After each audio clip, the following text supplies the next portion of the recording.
Voilà, alors, autre, tentative, cette fois-ci, chez YouTube, pour présenter un ouvrage, sans doute, on peut penser a priori, inédit, puisque ça s'intitule, «La démonologie». Alors, tout ce qui intéresse les démons, est-ce que c'est réédité? Et mystère.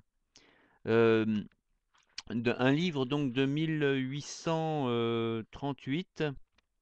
Et donc, avec, de très, très belles, lithographies, comme on peut le voir, hein, magnifique, pour commencer.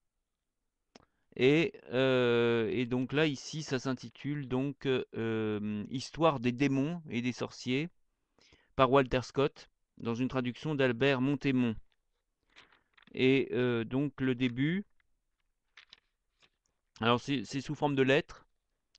Vous m'avez, mon cher ami, demandé de venir au secours de la bibliothèque de famille, en traçant l'esquisse d'un sombre chapitre de l'humaine nature, que la civilisation sans cesse croissante de tous les pays instruits a presque entièrement effacé, quoique le sujet, dans les premiers temps, ait fixé l'attention à un degré considérable.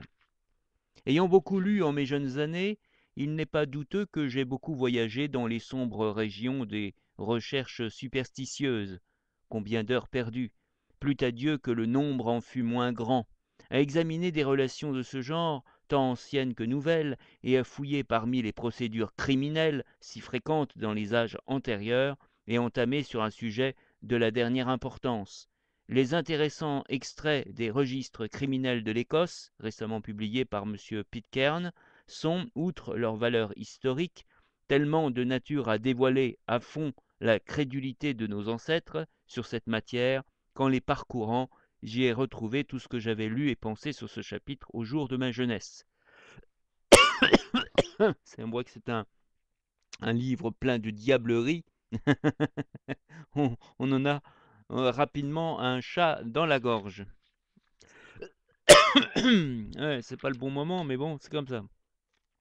C'est un vieux livre. Il doit y avoir plein de poussière dans ce vieux livre. Voilà. Donc voilà, ça c'est un des exemples sur la planète Itouf, hein, Itouf planète, Itouf land. Eh bien, c'est un des exemples des diableries possibles. Là, on, on ne peut plus clair. Voilà. Alors la question du jour, c'est qu'est-ce que les diables bleus? Est-ce que quelqu'un a la réponse?